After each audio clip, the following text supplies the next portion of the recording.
First, it's a pleasure to see all of you here today.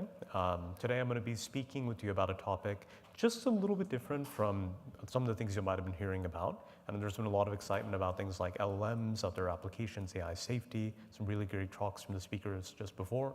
But want to just take a little bit of time today to talk to you about scientific machine learning and the PyTorch ecosystem.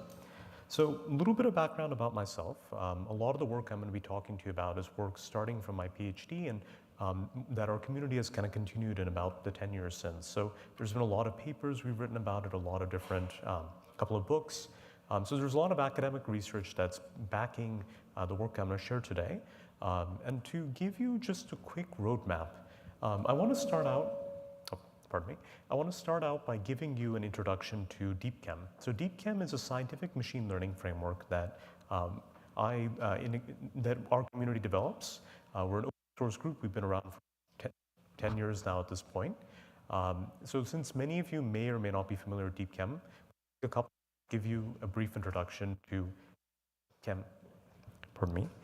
Let me see if I can move this mic up just a little bit. Okay. We'll take a couple minutes and give you an introduction to what DeepChem is, some of the scientific problems we're trying to solve, and then from there, maybe pivot to talking about things that might be of more relevance to the PyTorch community.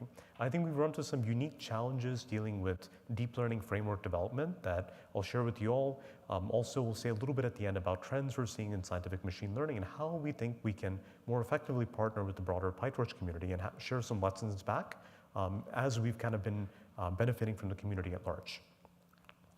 So just to start off, DeepChem is broadly used in biotech and pharmaceutical industries. All these companies here have written blog posts or papers or done research with DeepChem. We have a large and thriving open source community. If you go to deepchem.io, you can join our Discord. Lots of students use it for different projects, so you can learn more about what our community is and things we work on.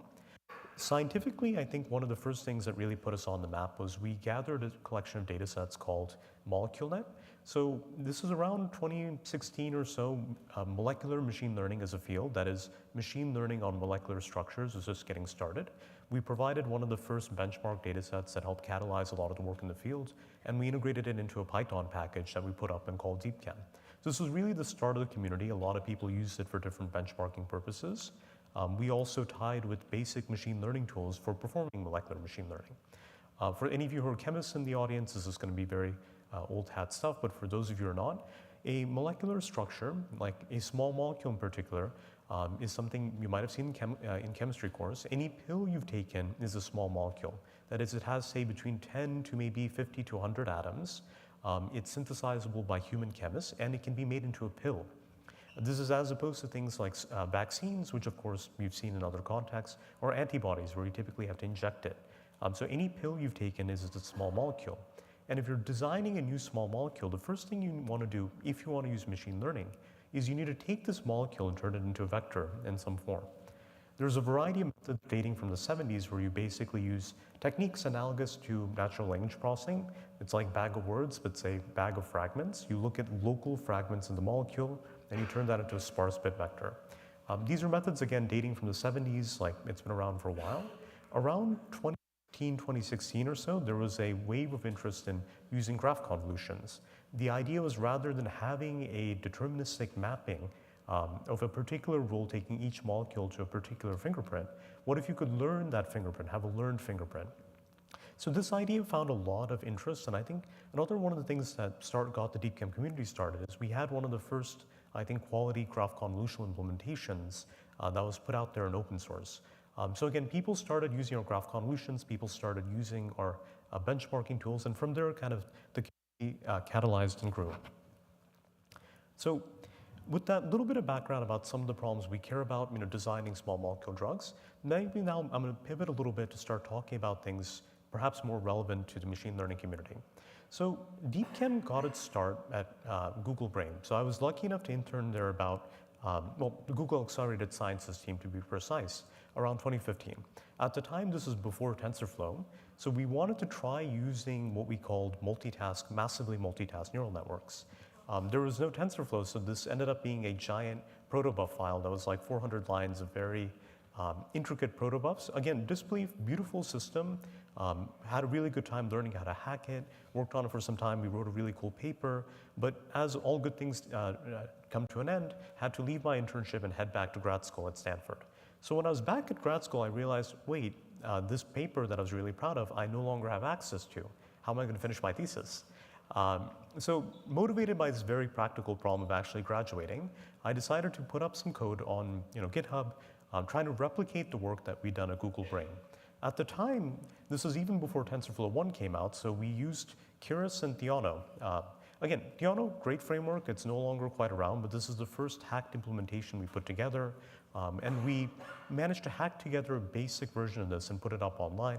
People in our lab started using it, people kind of down the street, so to speak, and it kind of grew from there. And as the community grew, there was more interest. TensorFlow, in the early pre-release versions that started to come about, there's tremendous interest in using TensorFlow for machine learning applications. We started hacking in TensorFlow. We started wiring in some scikit-learn models. We continued to use Keras. Theano had kind of fallen by the wayside, but I think TensorFlow is kind of coming in.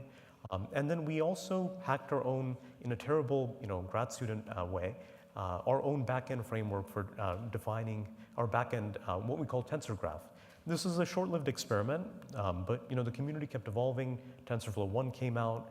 We started hearing about a cool new thing called PyTorch, and we started doing a little bit of PyTorch that, again, people were very excited about PyTorch. We looked at all these different things, and as things kept going, we then ran into a very complicated situation called TensorFlow 2.0. So I will start by saying I have tremendous respect for the Google Brain team. A lot of this, and the Google team more broadly, this research would not exist, this work would not exist without Google Brain. That said, the TensorFlow 1 to TensorFlow 2 transition was very painful. It took us about 4 months of painful debugging, really caused us a lot of problems. And around the time, our PyTorch implementations, in contrast, were rock solid. They're just kind of hanging out, being stable. And we started asking ourselves a question, like, in the meantime, we'd had a couple developers say, hey, we want to use some JAX. So we had a glut of different frameworks, and we want to ask, is this really the way we want to build a long-term scientific code, having 6 different backend frameworks in a fairly Frankensteinian monstrosity? So we had different discussions within our development team about where do we go with this? Do we want to find a way to make our own framework? Do we pick one framework? Which one do we pick? Do we want to trust necessarily a company to maintain an open source scientific code? Seems risky. And one thing that for us, and for me in particular, really made a big difference was the partnership that PyTorch started with the Linux Foundation. I think open source code, and in particular scientific code, tends to have a long life. That means it's sometimes hard for any one company to maintain. Even very long-range, very long-minded companies that are looking to the future, you do have to answer to Wall Street. Whereas having something that's a nonprofit to shepherd long-term code seems healthy to us. And that really, we also had a great experiences using PyTorch. So we really decided to lean in as a community into PyTorch. I will say this is a really tough decision. A lot of the scientific machine learning community is excited about JAX for good reason. They're really driving the cutting edge of looking at functional programming tied with deep learning. But at the end of the day, it's like the call we made was that governance trumps local technical work. We'd rather trust in something that's going to be governed for the long term and intended to be used for the long term, as opposed to what is an extremely cool library in JAX, but may or may not be around 5 years from now. So having made this decision, we patted ourselves on the back. And what we had was a legacy, tangled code base of about 40 different models left in a whole range of different backend frameworks. This was a very difficult process. This has been a 3-year journey. We're not 100% done. We're at 80–90% ported right now. A lot of this work was supported by Google Summer of Code. So we've had multiple generations of Google Summer of Code students work with us on porting models, along with developers kind of in our community. There's been about 30 different models ported from TensorFlow, JAX into PyTorch. What I'll say, and this is maybe a couple of rough points that could be useful to some of you all with large internal corporate code bases. There's a lot of subtlety. Slight differences in frameworks lead to really nasty things. For example, we found, I believe it was layer norm was slightly different between TensorFlow and Torch. normalizing flow libraries, slightly different, slight mathematical differences, and we'd be like, why are we losing 4%?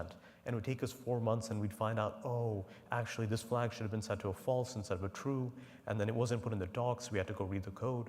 So lots of stories like this, lots of heroic work by kind of developers on the team. Again, big shout out to Google Summer of Code that funded a lot of this porting work over several summers.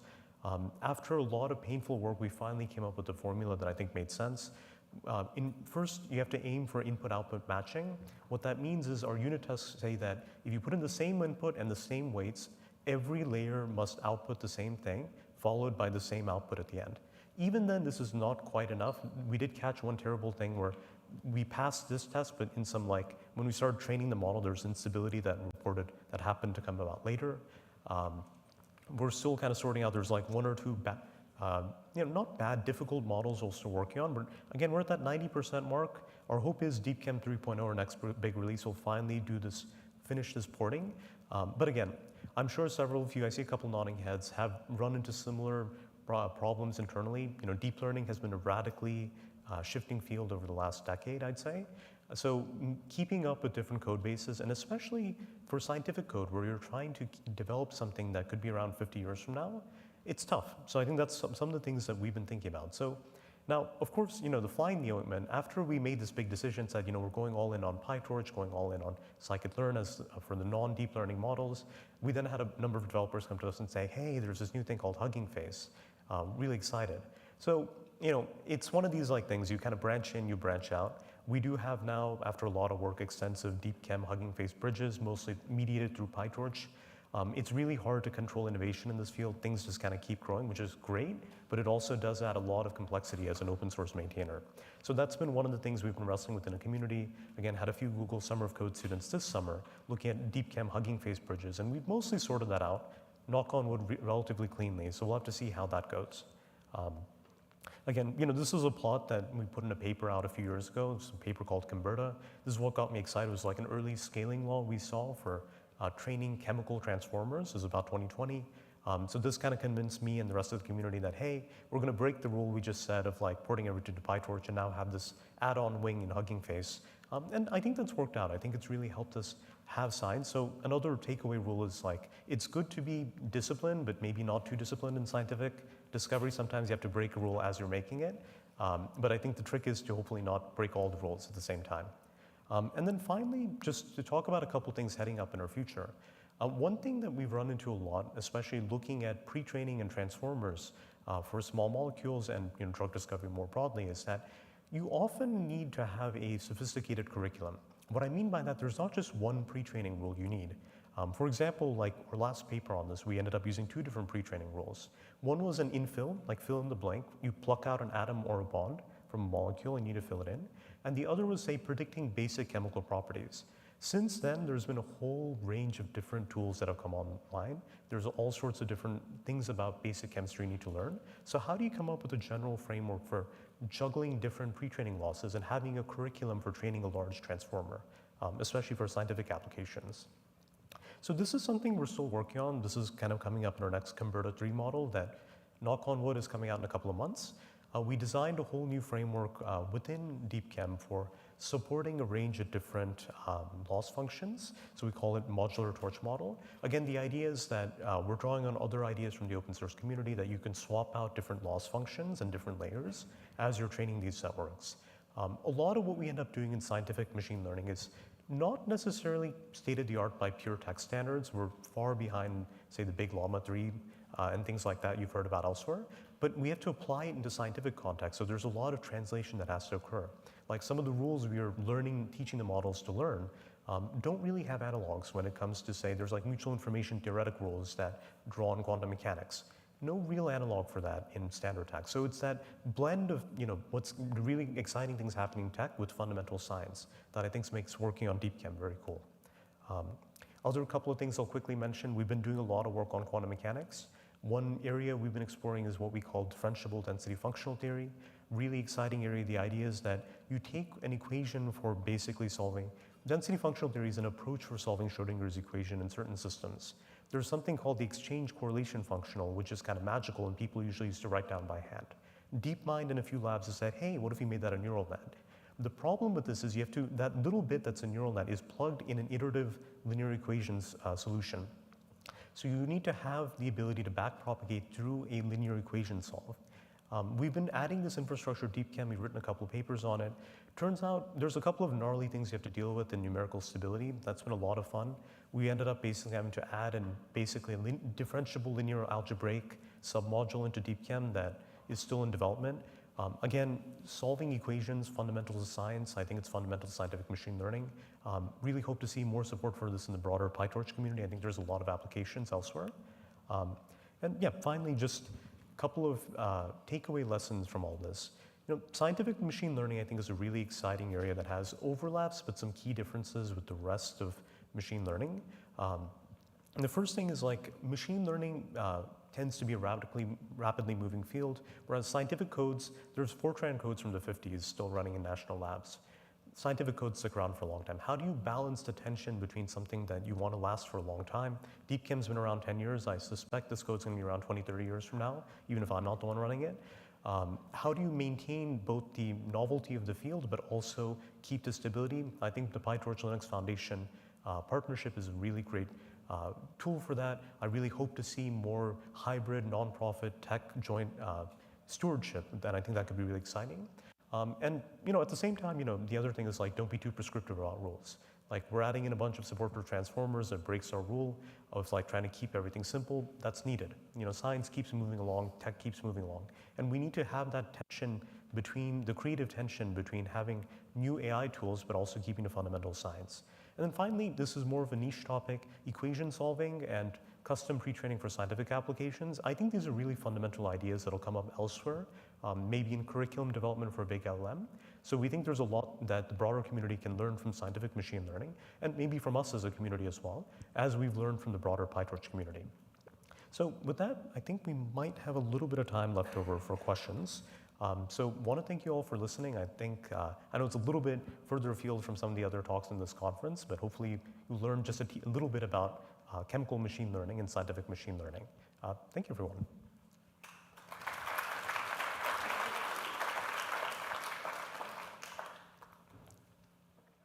All right. I'm not sure if there's a way to take questions. Yes, go ahead, please.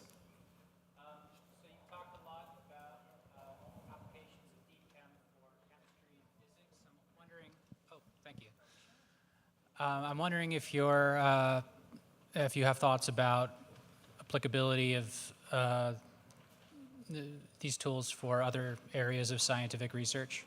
Yeah, for sure. So we have, we do a lot of different research in different areas. So we just had a paper come out on CFD, fluid modeling, other work going on polymer modeling, a little bit about just general partial differential equation solution.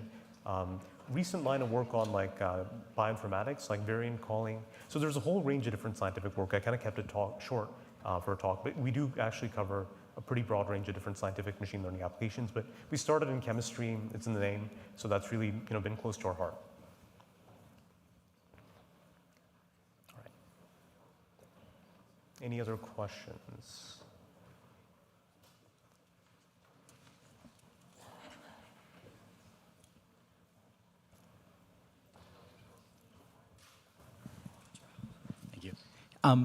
I had a question. Can you chat a little bit about model management iteration here? Is it generally the case that you're making a new model from scratch every time, or are people doing a lot of sort of iterative development on models? And similarly, how do you sort of balance the strict, this is the model versus sort of the experimentation trade-off where people want to make relatively wide and aggressive changes all over the place and may not want to contribute, the model back? It's a really good question. What I would say is that I think in scientific applications, there are only a few models that I think are broadly applicable. I think AlphaFold is a good example of that. A lot of scientific machine learning, I think, still depends on custom models because each experiment tends to be very different. So we have, for example, the Converto series of models I've said, we've done 1, 2, we had 2.5, I think, in there a little bit, 3 is coming out. That's been used fairly broadly, but a lot of people just roll their own model because like data sets are still relatively small by big tech standards. If you can round up like 20, 30 GPUs, you can probably train your own model. That'll probably change in the next few years, but for now, I think it's like a few models that are broadly used by the community, not too much versioning going on, a little bit of fine tuning, but most people roll their own. That might change. I suspect 3 years from now, 4 years from now, maybe you have giant foundation models like we have elsewhere in tech. I'm not sure if that fully answered the question though. I think it did. Can I ask a follow-up here? Sweet. So you said that most people fully roll their own models. So does that mean that really what you're most people are using your framework for is like, hey, this is how to train your model. These are the loss function. These are sort of how we did our model. Use this as the base and expand essentially? I think that most people, people use DeepChem as like a convenient collection of tools for a whole range of different things. So we have like a model library with like 40, 50 different models in there. A lot of these are useful when you're trying to do like scientific testing. Hey, is my method better than X method? Oh, there's a stable implementation in DeepChem. Let me try that. That's been a big use case. People do use the Converta models and like couple of the other pre-trained models we put out. But I think for a lot of scientific applications, you're looking at like 300 data points coming out of an experiment that your grad students painfully ran in your lab. Each of one of those data points is like special and unique in some way because it was like blood, sweat, and tears. So you have 300 data points. Sometimes you just want to roll your own model and really interrogate the data. I think that's changing. People are beginning to see uses of LLMs right now. But I think, yeah, a lot of the times people use DeepChem for model references, data set references, and occasionally the pre-trained models. But that's the newer trend.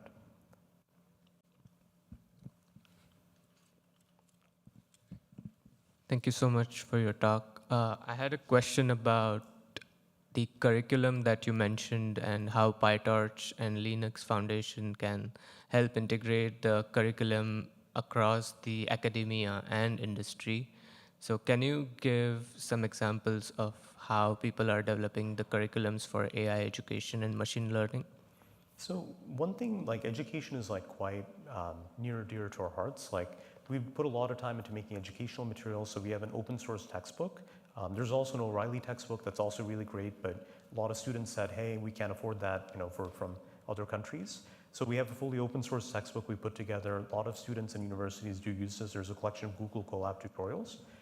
So we put together a lot of effort as a community to making educational tools. Other more broad notions of curriculum, I think it's just having a stable base for knowing this code will be around in 10 years. That more than anything makes a difference. I wrote an entire book on TensorFlow 1 that rapidly became obsolete when TensorFlow 2 came out.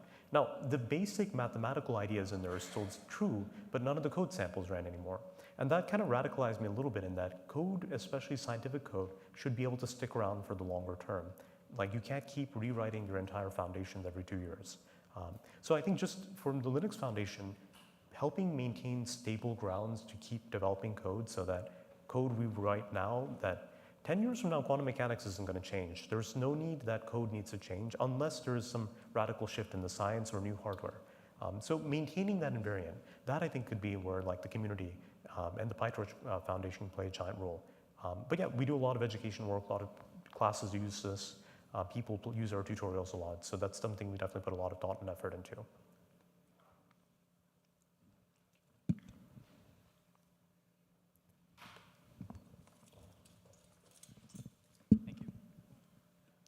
So when you were discussing molecular frameworks earlier, I was wondering if DeepChem uses more selfies or if you're still using smiles or something more custom. We mostly are on smiles. We've experimented with selfies. For context, these are two different molecular representation formats. I definitely do, really respect the selfies authors. I think they've done some really great work, but at least so far in our internal testing, we haven't found too much of a difference. So we're mostly on smiles still, but experimenting still with selfies.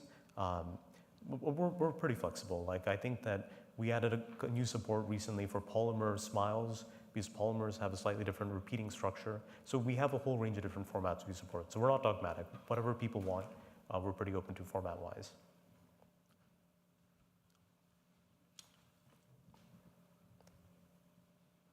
All right. I think we might be running out of. Is there one more question? Okay. Hi, I'm curious, like in your slide, you mentioned that you use transformer model, and my experience with transformer model has mostly been applied to the language model. And on the language model front, there's challenges with memory size, with different data type that helps with processing the data, and data that has long sequence, different sequence lengths. There are different features that supports that. I'm curious, like, you have a different application for transformer model, and what kind of challenges do you have? Yeah, that's a really great question. First I'll open by saying that compared to the really big transformers you're going to hear about in those other rooms, we're baby transformers. Think the state of the art in this field is probably like 30 billion tokens or something like that. Again, tiny compared to the giant models people are training elsewhere. That said, we do see a lot of the same issues. Like, there are molecules of different lengths, there are different representations. One terrible error in our tokenizer for a while that's been hanging around for a while is chlorine and carbons are being mapped to the same thing because it's dropping an L. There's a range of things like that do come up where it is very directly analogous to problems that are seen elsewhere in NLP.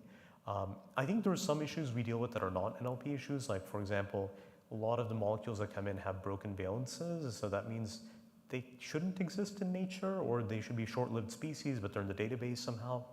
That doesn't have an analog, but I think a lot of the NLP specific things, like we use smiles, which is a string representation, so a lot of the ideas do come up. Like, we see training instabilities at large scale, but again, think of us probably closer to the tiny model. Like, the biggest chemical models are about the same as I forget the name for the llama tiny one, like llama 7B or something like that. Yeah, something like that. So we're closer to that scale. I think the scientific foundation models, a lot of companies have been raising capital recently. I think we'll see a next generation that's closer in size to the really big llama's full-scale model, but that might be a few years out right now. We're still at the shallow end of the swimming pool. But great question, thank you. I had a question about the vectorization of molecules and implications for pharmacokinetics, or is there no implication for that? Pharmacokinetics, definitely some application. You could say something so pharmacokinetics is how is the molecule, being cleared out of the body roughly, and what's the time scale that it's happening at. There's definitely a relationship between structure and pharmacokinetics, and people have done things like look at the vector representation, use it to say, hey, this looks pretty similar to that molecule, which I know had this particular clearance behavior. Can we map that over? That said, it's a little bit imprecise. There are these things called activity cliffs, little small changes in the molecular structure that may or may not be caused by fingerprint, can have a giant effect. So one thing that we ran into recently is that there was a particular family of molecules where charge behavior had a tremendous effect on the activity, and we were not picking this up at all until our collaborators said, hey, I tried this one other random fingerprint, does it amazingly better. And it turned out that, I forget, it was a charged chlorine or something in there that biologically was extremely important, that the fingerprint was lacking. So your vectorization, if it's lossy, if it doesn't have the right chemistry, you could just miss out on the pattern, because sometimes that single charged electron can make a difference. All right. Well, I think that might be it. Thank you everyone so much for coming. Hope you enjoyed a little bit of a scientific interlude in the conference.